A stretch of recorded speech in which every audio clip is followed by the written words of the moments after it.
Man, thank you all for hanging out with me tonight. I wanted to be able to share a few things that were on my heart. First of all, happy Resurrection Sunday.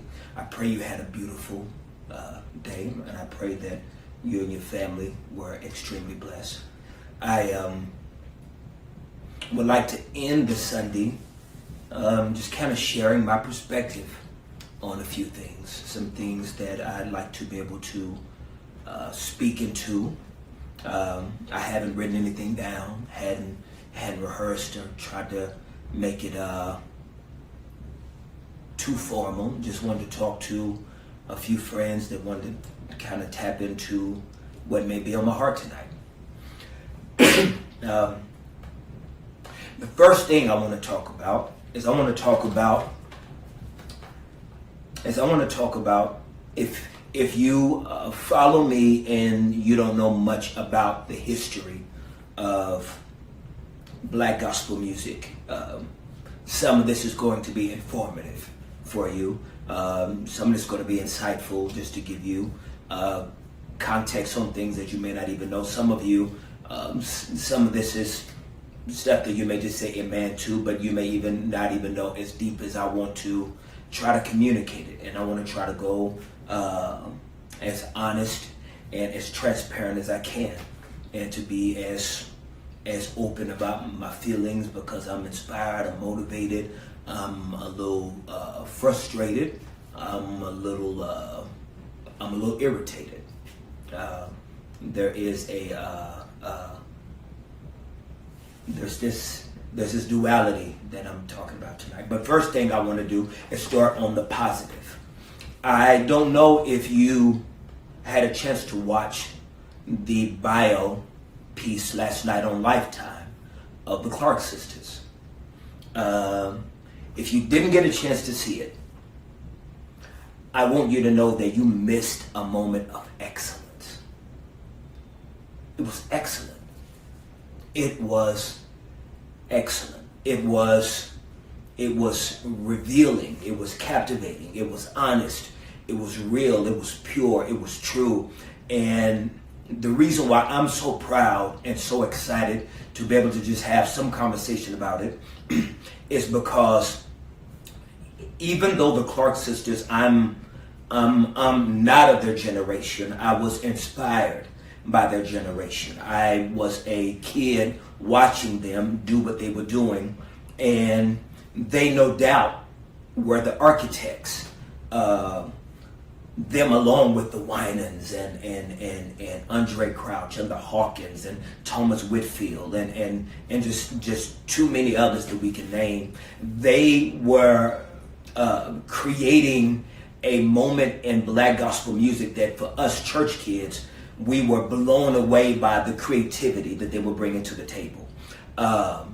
We lived hearing the stories about Matty Moss throwing the shoe during UNAC and how the Kojic Convention just brought all this excellence to the table. I was raised Baptist, and so the better musicians and better singers, a lot of them were coming out of the Kojic Church.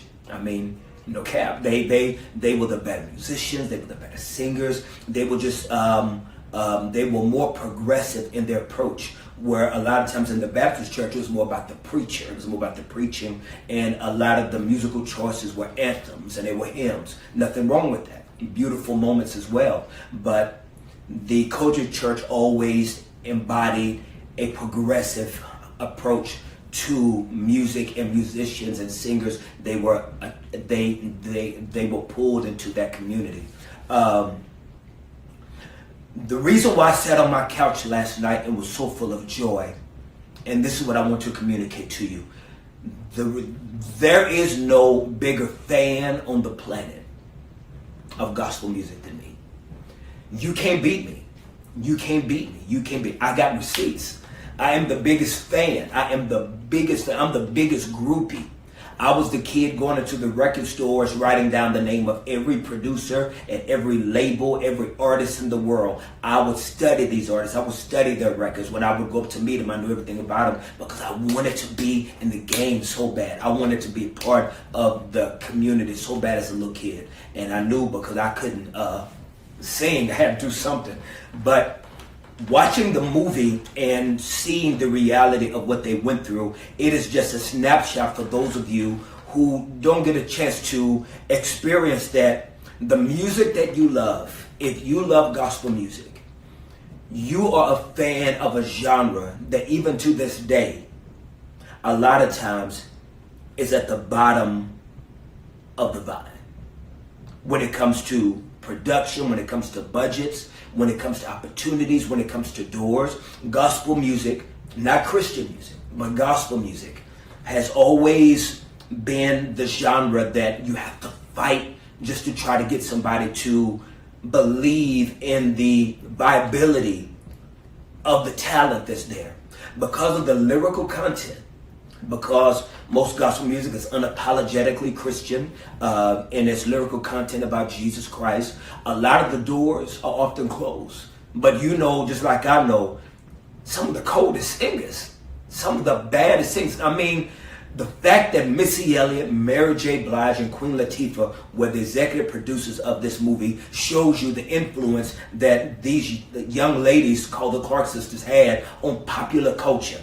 And like you, I'm quite sure that you were a little nervous watching the movie. You were a little timid to think that the production or the fact that some of the stereotypes that can sometimes come with certain networks will make you think that it may not be up to par to what you want. But it broke all of those thoughts. It tore down every idea of what you thought you were going to see last night. It was brilliant. It was, I mean, the characters were fleshed out. The script was fleshed out.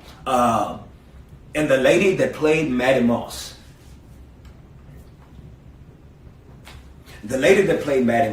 you are a freaking star. You are a freaking star. But I do want you to know that the Clark sisters are an example of the years and years and years of how gospel music has never had the type of attention that it is deserved. There are people in gospel music that I'm dying for the world to hear.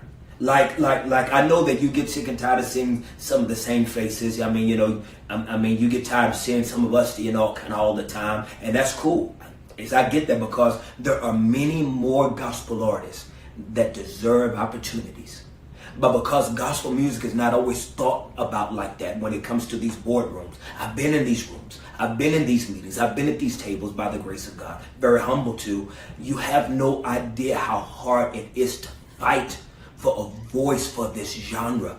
People don't really pay attention to this genre until a calamity, until a pandemic, until some type of trouble comes, and then that's when it's convenient to listen to this music or to call on God or have a conversation about Jesus. But I need for you to know that I am so proud that the level of excellence that I saw on that screen last night, the level of storytelling and the brilliance and the transparency, it just made me a proud fan. And I need for you to know, man, that until you as a viewing community, you cannot let gospel music just be something that you pull from like mama's chicken noodle soup when you're sick. If you don't help us fight for the viability of this music and fight for the viability of these young voices in gospel music, the Travises, the Tashas, the Anthonys, all of these young voices that are powerful, you are going to miss, such a great well this year. What is here? Oh, I thought you were about to tell me. Yeah, well, you can't do that right now in the middle of what we're going through. You can't do that. Let me let you say hi to somebody. Come here. Somebody just busted in. I thought they were about to tell me some incredible news. Yeah. Hello, everyone. Y'all know my ride or die. You know my ride. Don't be talking nasty in my ear. Wait till later. Wait till I get off. Okay, bye. Damn, what was I about to try? Sorry. If you don't fight for the viability of these young gospel voices, do you know that even now today, some of the images that you saw during the movie about people getting their publishing taken, about Tweaker getting a publishing taken, about bootleg promoters and producers, do you guys know that in gospel music has never really had a lot of real managers, a lot of real entertainment lawyers, a lot of real agents, because they've never really seen money in this genre. So they don't fool with gospel music. They will fool with Christian music, but they don't fool with gospel music. Do you know that in gospel music, it is almost impossible to get a major company to do a tour on a gospel tour, or to be able to get sponsorship, to be able to get endorsements? The reason why you don't see a lot of your favorite gospel artists getting endorsements because people on Madison Avenue are afraid of the lyrical content. But the talent and the skill set of these gospel artists, as you saw last night, is brilliant. Gospel artists don't need to have all of the lights and tricks to be brilliant. I mean, when you listen to a Tasha Cobbs, when you listen to a Jumperers, when you listen to the Walls Group, these are not artists that need a whole bunch of bells and whistles to be great. They are phenomenal with just a banjo, with just a stick. They could harmonize just by hitting a stick on the ground, because gospel music has always had to pull from nothing. They've always had to make lemonade out of lemons. And so that is the first thing that I just want to say, that I was so proud of that moment in gospel music last night. And I need for you to know, but it still exists today. A lot of the hustling, a lot of the people in gospel music that deserve opportunities. There's more than just Kirk. There's more than just Donnie. There's more than just Yolanda. There's more than just Tina and Erica. There's more. There's many more. There are many more people in gospel music that deserve an opportunity. And I need for you to fight for them to be heard and to be seen. I'm trying to fight for them because their stories and their music and their genius, it is well deserved. But a lot of big producers and songwriters don't work with a lot of people in that genre because they don't have the budget, because gospel music doesn't sell like other genres. Now, for some of you may say, well, it ain't all about that. It's about Jesus. The phone company don't say that. The light company don't say that. The IRS don't say that. We're the only ones that throw religion, because, see, when you talk about Jesus, you're not talking about something that's always biblical. It is your religious ideals of what we should be. You think that gospel artists should be sitting on the corner with a can and a stick, begging for food. Now, nobody should ever get into this just to get paid. But if these people have talents and abilities, and if you love their music, then you got to support their music, because these younger artists, they're so talented and so gifted that it's a shame for them to think that the body won't support their gift when they see how the world supports their gifts. You gotta support the Jonathan McReynolds. You got to go buy their music. If you don't go buy their music, it will not survive. You gotta stream the music. You gotta download the music. You gotta go to their concerts. Because now at the same time, we do have to keep pushing for quality, for good music. Don't give us a pass just because we say Jesus. Don't give us the Apollo. You know how back in the day the Apollo folk could get up and they sing a gospel song because they don't want to get booed. No, we're not asking for that. I want you to make sure that, yes, it's got to be well produced. It's got to be quality. It's got to be good music. It's got to be good content. Just like last night. Last night was good content. And that's why you got to support it. So I just wanted to just let you know how excited I was to finally see my community done in an excellent way.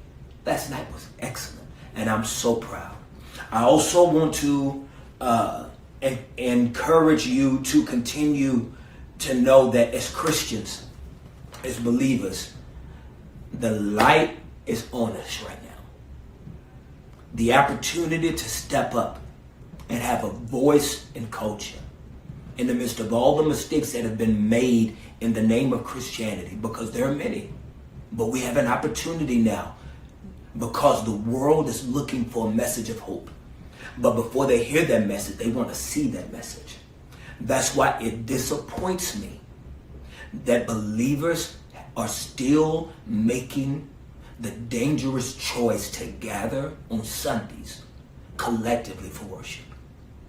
The reason why that is so disappointing to me is because if an unbeliever sees that a Christian is hearing the science and the results and the facts and the data that is coming from this pandemic, but they still choose to overlook that and spiritualize what the facts say, it shows that our faith at times can be foolish. That we cannot be believers and not be practical at the same time. And that is dangerous. That you have to leave your intellect on the table for you to worship Jesus. And that is foolish. The greatest intellect was Saul, who was not Paul. In the Bible, was one of the greatest scholars of our time, him and Apollos. You look at some of the fathers of the faith. You look at Clement. You look at Augustine. You look at Origen.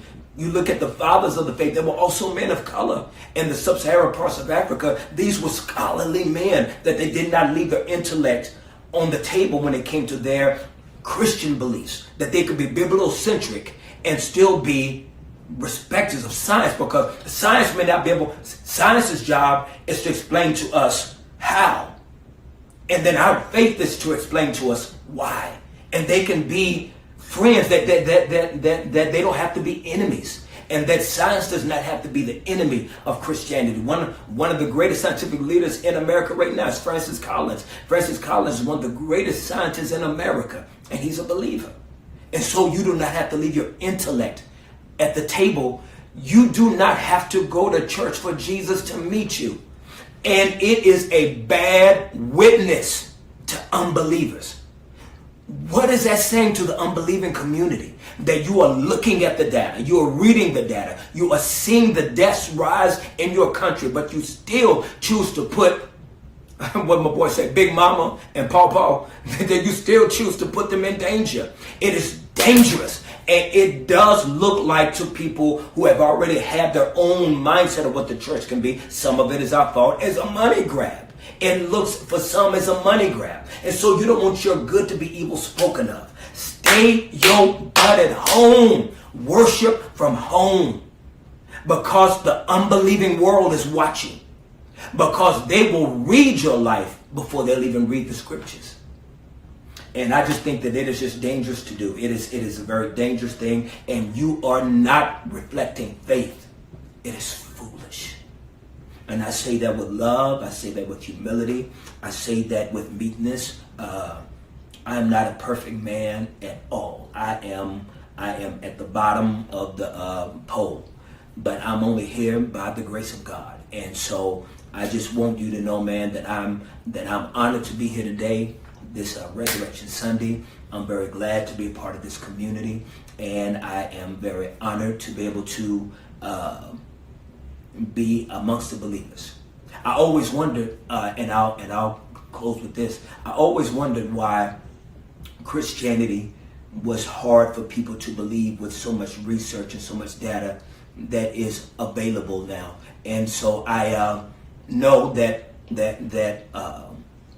areas like race and slavery and colonialism, segregation, and how the Bible was weaponized during the 18th and 19th century, 17th century, 16th century, to be able to keep black and brown people in a place of weakness and ignorance. And so, yeah, there are sins of Christianity that must be addressed.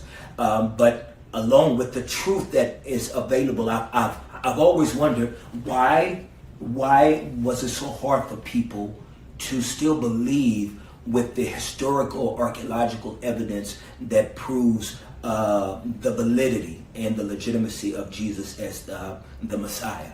And so I never really put it together until this pandemic. To be able to see some of the nation's top scientists communicate to us how dangerous this virus was, and to see people still on the beach, to see people still having house parties and still kicking it, with all of the information, they still chose the opposite direction. It was just very clear to me that the problem is not necessarily information. that the problem still for a lot of us, including myself at times, I'm not greater than anybody. So let me always put myself at the front. It is the issue of pride. And pride was the original sin because Satan wanted to be great like God.